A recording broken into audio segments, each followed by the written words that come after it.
मुझे बहुत ही strong feeling आ रही है कि बीजेपी के दो बड़े नेता जल्दी ही कांग्रेस ज्वाइन करने वाले हैं। पहले हैं असम के मुख्यमंत्री हेमंत बिस्वा शर्मा और दूसरे हैं हमारे देश के प्रधानमंत्री श्री नरेंद्र मोदी जी। ऐसा मैं क्यों कह रहा हूँ, जरा ध्यान से सुनना। देखो, असम के मुख्यमंत्री हेमंत बिस्वा शर्मा अक्सर मुसलमानों के खिलाफ में अपनी नफरती बयानबाजी करते रहते हैं, साथ ही में वो गायों के काटने के भी बहुत ज्यादा खिलाफ है। लेकिन हाल ही में हेमंत बिस्वा शर्मा ने अपना एक बयान दिया जहां पर उन्होंने मुसलमानों के लिए बहुत ही सॉफ्ट वर्ड्स का यूज किया। साथ ही में हेमंत बिस्वा शर्मा ने कहा कि मुसलमान गाय खा सकते हैं, उन्होंने मुसलमानों को गाय खाने से रोका नहीं। हेमंत बिस्वा शर्मा ने कहा कि मुसलमान जब चाहे गाय खा सकते हैं, लेकिन खुले में गाय न खाएं, बल्कि अपने घरों के अंदर गाय खाएं। तो गौ मांस खाते हैं, उसमें तो कोई मना नहीं है, खाते हैं। हम मना तो नहीं कर रहा हूँ, हम एक ही बात बोला, घर का अंदर खाओ, सामाजिक प्लेस में मत खाओ। दूसरे हैं हमारे देश के प्रधानमंत्री श्री नरेंद्र मोदी जी। मुझे लगता है कि मोदी जी भी जल्दी कांग्रेस ज्वाइन करने वाले हैं। ऐसा मैं क्यों कह रहा हूं, क्योंकि देखो, गाय को अक्सर हमारे देश के अंदर माता माना जाता है, गाय की पूजा की जाती है। लेकिन हमारे देश के प्रधानमंत्री नरेंद्र मोदी ने गाय को माता मानने वालों को भी अच्छे से ट्रोल कर दिया। ये वीडियो देखो। कुछ एनिमल लवर से मिला था। हमारे देश में ऐसे बहुत लोग हैं और विशेषता है कि गाय को एनिमल नहीं मानते।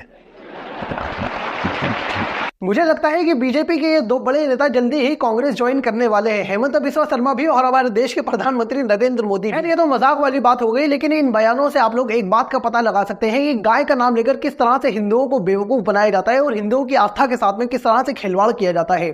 इसी तरह से बीजेपी के एक और नेता है, जब उनसे गायों के काटने के ऊपर सवाल किया गया, जब उनसे पूछा गया कि नॉर्थ ईस्ट के अंदर जो गाय काटी जाती है आखिर उन पे कब रोक लगाई जाएगी, तब उन्होंने कहा कि नॉर्थ ईस्ट के अंदर जो गाय है वो गाय नहीं बल्कि मिथुन है। जब जानकारी आप लोगों को बताता हूँ, हमारे लिए कौन माता है? गाय माता है। नॉर्थ ईस्ट में खाया जाता है, वो गाय है क्या?